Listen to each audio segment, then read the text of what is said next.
Grab onto those weights, carefully bending down, and then we'll come to a stand with the feet slightly wider than the hips, growing tall through crown of head, stacking hips, ribs, shoulders, head on top of one another. Start to roll the shoulders forward, up towards the ears, and then down and back without puffing the ribs out forward, especially as you take those shoulders back, right?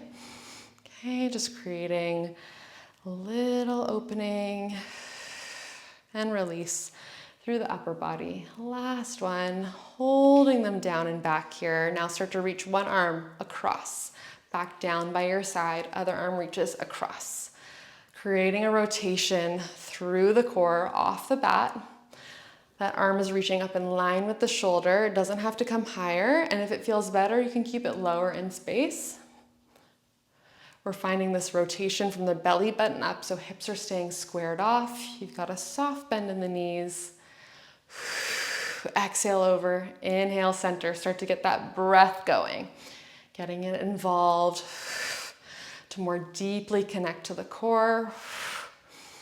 Let's just do 4 more here, reaching it across and across, getting the core all warmed up. We're gonna need it for back and glutes today. Last one. Back center, connecting the weights, hugging the elbows in by your side. Start to sit the bum back in space as you reach the hands forward. And then press through the heels, hug everything back up. You reach forward and then press. I'm gonna show you from the side. It's half squat, half hinge, right?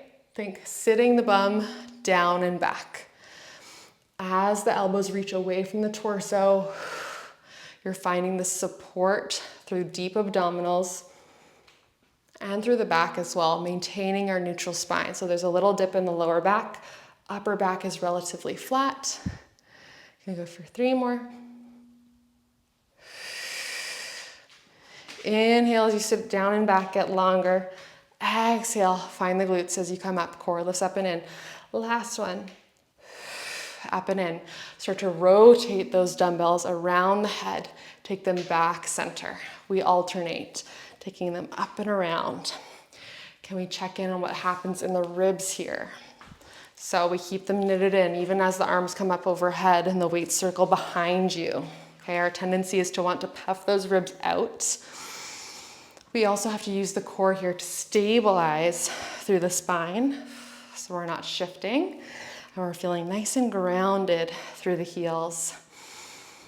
Slight engagement through the glutes here, connecting into core. 1 more each direction. You feel those shoulders starting to warm up. Last one. Okay, we're gonna continue with this, but we're going to add on. You're gonna circle it around. As you bring it to the other side, sit the hips back, find a rotation, and then press through the heels, lift up through the core. We go in opposition. Little coordination, okay, but once you're in it, it starts to make more sense. Again, it's a rotation from the belly button up. So as you sit the hips back, you're trying to keep them squared off. Sweeping weights towards one hip, lifting up through the core, and then other hip.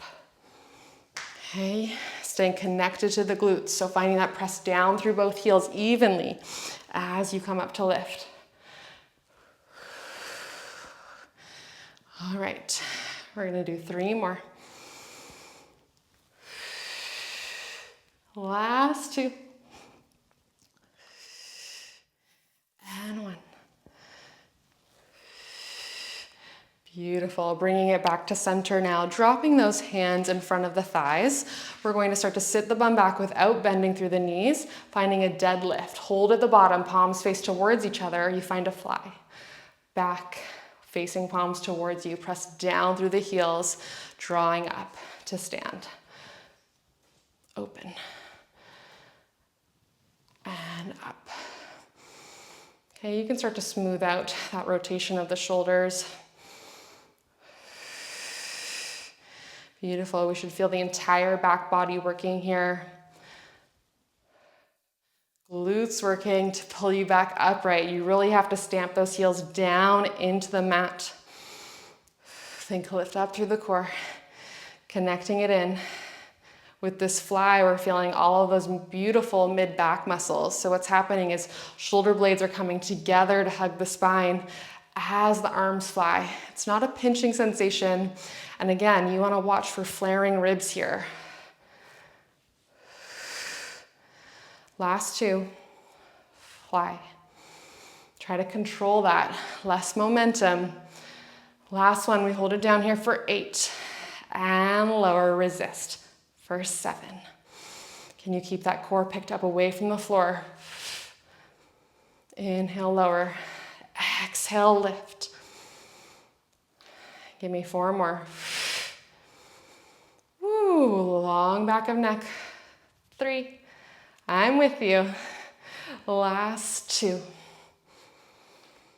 And 1. Back center. And then we'll roll all the way forward over the legs.